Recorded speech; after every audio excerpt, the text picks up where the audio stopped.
يوم 19/3 هو يوم هيبقى فارق في تاريخ جمهورية مصر العربية، لأنه أول يوم هيخرج فيه الشعب المصري للاستفتاء على تعديلات دستورية. يوم فارق في تاريخ مصر لأن ده أول رضيع للديمقراطية الحقيقية اللي هيتولى فيها القضاء الإشراف القضائي الكامل على مسألة التعديلات الدستورية. ولكن هناك عدة أسئلة تطرح نفسها، أسئلة خرجت من عامة الشعب، وهي أسئلة في حقيقتها يعني تحمل قدر كبير من الأهمية. أول هذه الأسئلة: لماذا نعم ولماذا لا؟ ليه أقول نعم للتعديلات الدستورية وليه أقول لا؟ طبعا بالقطع هذه الأمور لها مرجعية قانونية ولها مرجعية ثقافية ولها مرجعية اجتماعية. أولا يجب جميعا أن نحط توبيك أو نحط عنوان أن ثورة 25 يناير هي ثورة أسقطت النظام بكل رموزه، ولم يتبقى في هذا النظام إلا هذا الدستور. هذا الدستور الذي سقط بالشرعية الثورية، الناس لما هتقول لا للتعديلات الدستورية هذا المعنى سيتم ترجمته إلى أن إحنا بنرفض هذا الدستور الساقط وبنطالب بدستور جديد. مش مجرد كلام، لأن كلمة يعني الشرعية الثورية كلمة إحنا محتاجين مرجعية أخرى قانونية من ناس مختصين. علشان كده أنا أحب أشرح للمواطن البسيط الدستور اللي فات إحنا بنقول عليه ليه إن دستور معيب ودستور تم ترقيعه أكثر من مرة. انظر إلى مواد الدستور المصري ونبتدي نستعرض فيها المادة 93. المادة 93 من الدستور بتقول إن الطعون الانتخابية اللي هيختص بيها محكمة النقض ولا المحكمة الدستورية العليا. اللجنة العليا للتعديلات الدستورية بعد ما قامت بتلك التعديلات وقدمتها للمجلس الأعلى للقوات المسلحة، بس من يومين بس الجيش ما وافقش على التعديل اللي قالت عليه هذه اللجنة، وأعطت اختصاصات الطعون الانتخابية للمحكمة الدستورية العليا. يعني بعد ما لجنة التعديلات اجتمعت وقالت إن الطعون الانتخابية هتتولى المحكمة الدستورية العليا الفصل فيها، الجيش رأى إن محكمة النقض هي الأولى وهي الأقدر إن هي تختص بالطعون الانتخابية. دي فكرة قانونية بسيطة بس بتدينا طرح مهم جدا، إن إحنا محتاجين وقت، محتاجين حوار واسع ومحتاجين حوار شامل. انظر إلى الدستور الساقط في المادة 56 منه اللي هي المختصة بإنشاء الجمعيات والنقابات المهنية. هذه المادة لم يتم تفعيلها لأن أغلب النقابات المهنية ما كانش ليها انتخابات وكانت دائما موجودة تحت الحراسة القضائية. انظر إلى مواد الدستور السابق في المادة 71 اللي لسه لحد النهاردة مستمرة، الخاصة بتنظيم محاكم أمن الدولة. انظر أيضا إلى المادة 136 وهي مادة عجيبة ولم يتطرق لها التعديلات، وهذه المادة هي تعطي لرئيس الجمهورية الحق في حل مجلس الشعب القادم. المادة 141 من الدستور الساقط هي كانت بتعطي لرئيس الجمهورية سلطة أن يعين رئيس الوزراء ونوابه ووكلاءه وأن يعفيهم من منصبهم. المادة 96 اللي أصبح ليس لها مجال الآن للحوار، اللي قالت إن مجلس الشعب سيد قرار. المادة 190 اللي حددت وقالت إن فترة رئيس الجمهورية الحالي اللي هو الرئيس المخلوع 6 سنوات. هذه المادة لم تتطرق إليها اللجنة ولم تقم بإلغائها. كمان في مادة في غاية الخطورة لسه موجودة في الدستور الساقط، المادة 173 من الدستور اللي بتقول إن رئيس الجمهورية بصفته هو رئيس الهيئات القضائية. احنا عارفين ان الهيئات القضائيه اللي موجوده القضاء العادي ومجلس الدوله والنيابه الاداريه وهيئه قضاء الدوله. السيد الرئيس في نصوص المواد الدستور الحالي اللي هو دستور 71 هو رئيس تلك الهيئات، ورئيس الجمهوريه هو سلطه تنفيذيه، فكيف يكون لرئيس السلطه التنفيذيه هو رئيسا لجميع السلطات القضائيه؟ هذه المواد ما زالت موجوده في دستور 71. انظر ايضا الى الماده 151 من الدستور التي أعطت صلاحيات واسعة لرئيس الجمهورية في إبرام المعاهدات الدولية على أن يخطر بها مجلس الشعب، وإذا كانت هناك معاهدات تتعلق بسيادة الدولة أو مساحتها إن يعني يحيل الأمر لمجلس الشعب للتداول. جملة هذه الصلاحيات المخولة لرئيس الجمهورية صلاحيات واسعة جدا في دستور 71 لم تتطرق إليها لجنة التعديلات الدستورية. دعنا ننظر إلى التعديلات الدستورية التي تمت. التعديلات الدستورية أول نص يعني المادة 75 اللي هي بتحدد الشروط التي يجب أن تتوافر في رئيس الجمهورية. هذه المادة محتاجة إن احنا نفكر فيها كتير جدا، لأن مش كل من تزوج بأجنبية هو يعتبر خائن للوطن. فأعتقد إن هذه المادة كان المفروض إنها تطرح على مجال أوسع وعلى وقت أوسع، حتى يعني نتكلم فيها ونقول ليه وليه لا لمرات الرئيس تبقى أجنبية أو تبقى مصرية. كمان في المادة 75 اللي هي المادة المطروحة للتعديلات أيضا خولت لرئيس الجمهورية أمر في غاية الأهمية وفي غاية الخطورة، أن رئيس الجمهورية له سلطة أن يعين نائبا له في خلال مدة 60 يوم وله أن يعزله. ليه نائب رئيس الجمهورية ما ينزلش مع رئيس الجمهورية في الانتخابات؟ تبقى الانتخابات أنا بنتخب رئيس الجمهورية وبنتخب معه النائب. فكرة النائب فكرة مهمة جدا. إذا أطلقت يد رئيس الجمهورية في اختيار نائبه وفي عزله دون أي مرجعية للشعب، فأنا أراها أن هذه المادة في التعديلات المقترحة أنا غير مقتنع بها. كمان إن في الدستور الحالي اللي هو دستور 71 اللي الناس هتنزل عليه التعديلات ما زالت هناك مادة الخاصة بالعمال والفلاحين. هذه المادة وضعت في ظروف خاصة، في ظروف مجتمعية خاصة. أعتقد إن يعني هذه المادة ليس لها مجال الآن نسبة العمال والفلاحين.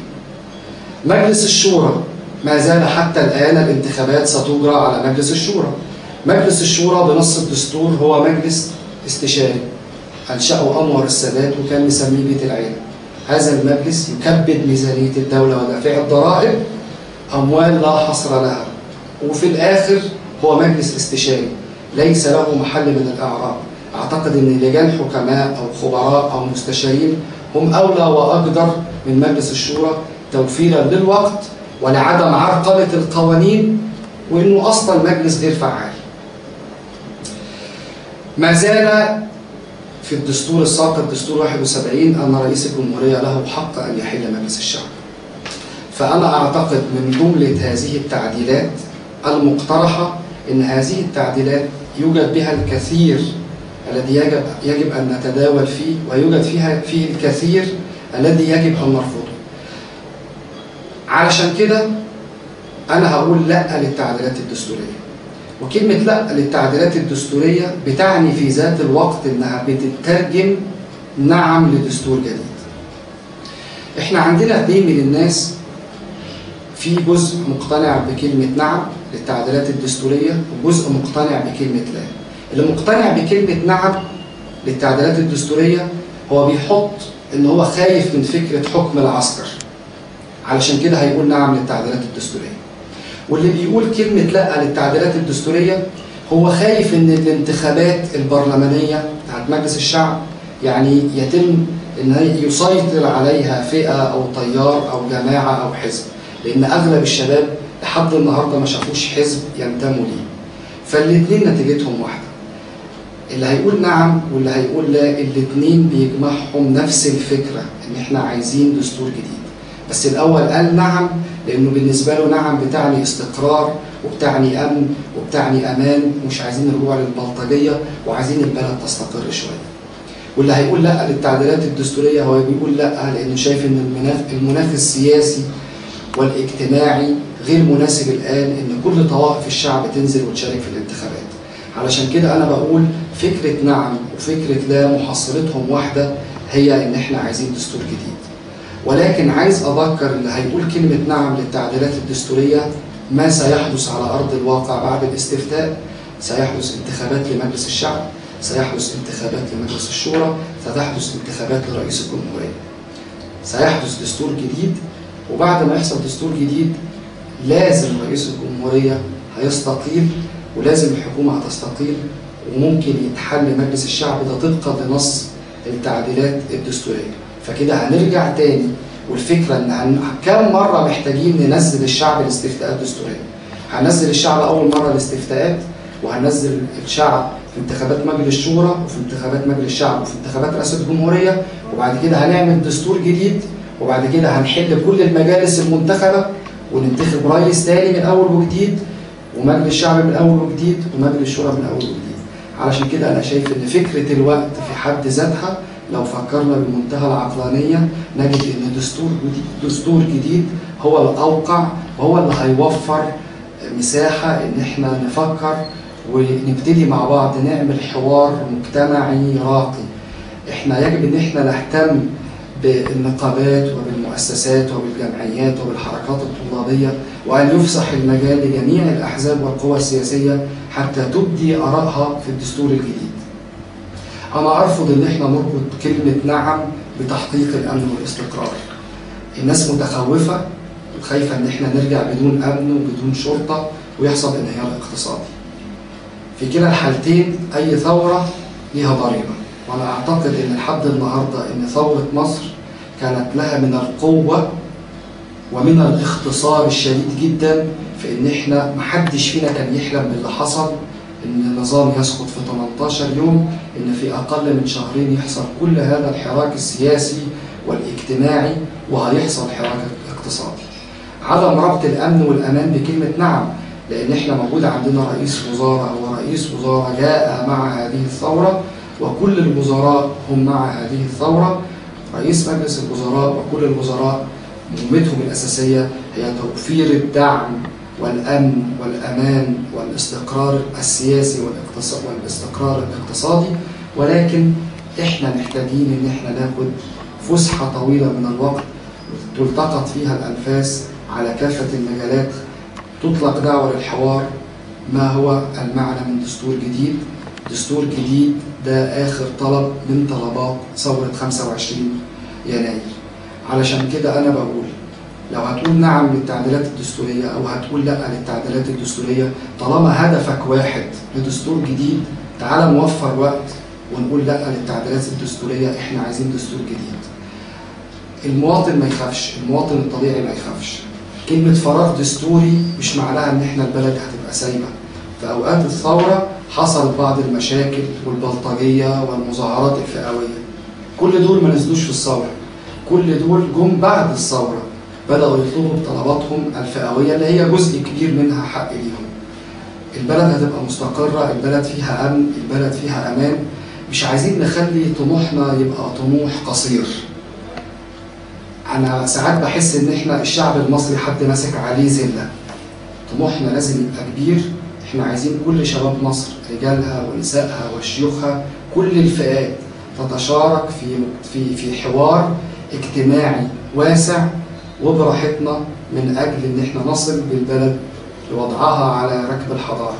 كمان في جزئية مهمة جدا، جزئية الانتخابات البرلمانية القادمة في حالة التصويت بنعم. أنا أعتقد إن أغلب، لو أنت سألت صاحبك أو قريبك أو ابن خالتك أو ابن عمتك أنت في حزب إيه، هيقول لك أنا مش في حزب. فإحنا ليه محتاجين إن إحنا نعمل انتخابات برلمانية سريعة؟ طبعا ده مش معناه إن الناس اللي كانت جاهزة من قبل كده هم حقهم إن هم ينزلوا انتخابات برلمانية، ولكن يجب أن يكون الملعب السياسي متساوي. كلنا نبقى في نفس الظروف، ناخد نفس المجال، ناخد نفس الوقت، حتى تخرج حركة سياسية اقتصادية اجتماعية راقية. علشان كده أنا كقاضي هقول لا للتعديلات الدستورية.